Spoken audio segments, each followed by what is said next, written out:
Force est de constater que depuis plusieurs semaines, une multiplication de rencontres diplomatiques se, se, se vivent. Voilà, cette multiplication de rencontres est assez perceptible. Par exemple, on va voir ici le chef de la diplomatie malienne qui s'est rendu du côté de Moscou, où il a été reçu par Sergei Lavrov. Alors, quelle appréciation faites-vous de cette situation, Monsieur Gamalabina? Ben, c'est bien qu'on ait eu un rappel rapide historique, à savoir que l'Algérie a été soutenue indirectement ou directement d'ailleurs par l'Union soviétique, donc la Russie de l'époque, qu'on ait fait un rappel effectivement du fait qu'il y ait un véritable chamboulement géopolitique, puisque les Russes ont engagé un bras de fer avec l'OTAN et que les trois quarts de l'humanité n'ont pas suivi l'OTAN, n'ont pas suivi la doxa américaine, le discours très dominant et très impérialiste des Américains qui pendant 30 ans ont fait la fête et massacré tout le Moyen-Orient et une partie d'Afrique. Aujourd'hui, cette unipolarité, ce monde du plus fort qui croyait pouvoir diriger le monde, le gendarme du monde, n'existe plus. Alors pourquoi est-ce qu'effectivement on voit des Touadéra ou même Ramtam Lamamra qui a reçu et qui va en visite à Moscou? Pourquoi est-ce qu'il y a cette espèce une grosse activité intense diplomatique? Simplement parce que les Russes ont entamé ce bras de fer contre l'Ukraine, puisque l'OTAN poussait son avantage sur ses frontières, et on finit par très rapidement, en vérité, remporter la mise, même si on fait croire aujourd'hui en Occident que les Russes sont en difficulté, ce qui est une vaste plaisanterie. L'armée ukrainienne n'existe plus, c'est ça la réalité, et l'armée ukrainienne était entraînée par l'Occident. La problématique de la question ukrainienne, c'est que il y avait des néo-nazis.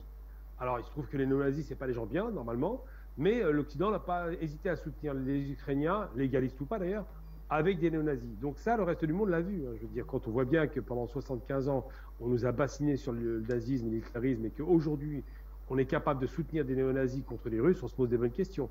Donc effectivement, il y a une grande activité, une intense activité diplomatique, qui a des raisons objectives. C'est vrai de rappeler que des pays qu'on n'attendait pas, mais qui cherchent leur intérêt, clairement, et qui ont compris qu'il y avait un basculement à l'Est, comme les Émirats arabes unis, qui ne sont pas forcément les moins pro-américains, ou l'Arabie des Saouds quand même. Ça fait depuis le pacte de Quincy, c'est le pire de tous les États de la région, le plus vendu.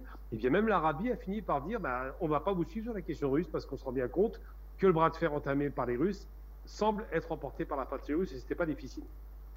Donc pourquoi ils font cela? Parce que le monde change, enfin, parce que le monde change et ne va pas dans le sens de la puissance américaine, dominatrice et destructrice. Le monde change et ne va pas dans la propagande grossière produite par l'Occident qui voudrait faire croire que les Russes sont sanctionnés économiquement alors qu'ils ne se sont jamais aussi bien portés aujourd'hui. Le monde change parce qu'on se rend bien compte que quand on sanctionne un pays comme la Russie, on ne coupe pas le gaz et on ne coupe pas le pétrole, on ne va pas prendre trop de risques, on ne sait jamais, ça pourrait avoir un impact négatif sur nos économies, alors qu'on avait étouffé l'Irak de façon barbare pendant près de 20 ans. Parce que le monde change et se rend bien compte que la Russie est le plus grand État de la planète, qu'on le veuille ou non, en superficie, en capacité de création de richesses et surtout en puissance militaire qui est assez remarquable quand on voit la qualité de leurs armements. Et donc, que ce soit les Orientaux qui commencent à acheter de l'armement russe ou les Africains qui ont bien compris qu'avec l'intervention russe en Centrafrique, au Mali et bientôt sans doute dans d'autres territoires, parce qu'on commence à avoir des pays comme le Cameroun qui demandent une coopération militaire, le Niger, c'est inattendu, hein, le Niger de Bazoum qui accepte une coopération militaire, mais quelle vaste plaisanterie et quel pied de nez à la France. Eh bien, le monde change parce que les pays qui étaient des grandes puissances, qui étaient sortis il y a 4 siècles de leur territoire pour dominer le monde, écraser le monde, réduire l'esclavage au monde, piller le monde, aujourd'hui sont obligés de se rendre bien compte que le monde a rattrapé son retard technologique, que les Russes ne sont pas les nains de jardin qu'ils ont cru sous l'époque d'Eltsine, que les Chinois ont grossi en moins de 30 ans et sont devenus la première puissance économique, même si on prétend que c'est la deuxième, mais c'est bien l'atelier du monde, que l'Afrique est en train de s'émanciper avec une croissance annuelle de 5%, et que les pays fidèles comme l'Algérie n'ont jamais rompu leur alliance avec la Russie à telle enseigne que 95% des équipements militaires des Algériens viennent des Russes avec une moyenne de 10 milliards par an.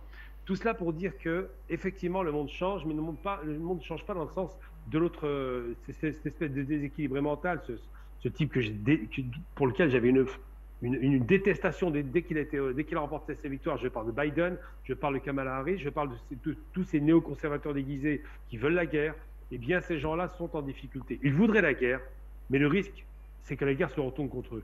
Donc, effectivement, le changement du monde et le changement géopolitique conduit à penser qu'on peut imaginer que les pays africains auront peut-être, on l'espère, hein, puisqu'il n'y a pas de raison qu'il y ait une trahison, la possibilité de choisir un partenaire sérieux et surtout la possibilité de enfin pouvoir s'émanciper économiquement et décoller. Et ces questions-là sont posées avec beaucoup d'acuité parce que le pays qui aujourd'hui résiste le mieux à la crise économique, je parle de l'Algérie, bien sûr, hein, rentière et pétrolière et gazière, mais l'Algérie qui est très sécurisée à ses frontières, qui est capable, et il l'a montré plus d'une fois, d'en finir avec des mouvements terroristes, eh bien l'Algérie a montré la voie aux Africains et je pense que ce n'est pas anodin. Elle avait ouvert la voie, le bal des colonisations, elle a poursuivi ce combat, elle a gardé son alliance avec les Russes, quoi qu'il arrive, c'est quand même assez formidable. Et aujourd'hui, eh bien, ce monde qui bascule à l'Est commence à donner un espoir, peut-être ce nouvel espoir à l'Est qui s'était effondré en 92, de se dire que finalement, l'ultralibéralisme américain n'est pas la solution. La démocratie, les Chinois l'ont démontré, ne garantit pas le développement économique et certainement pas, évidemment, le bonheur comme la démocratie par les bombes que les Irakiens ont pris pendant 30 ans.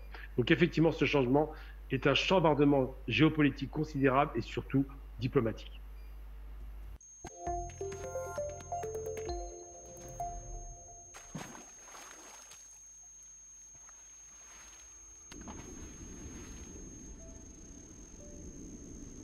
Afrique Média. Le monde, c'est nous.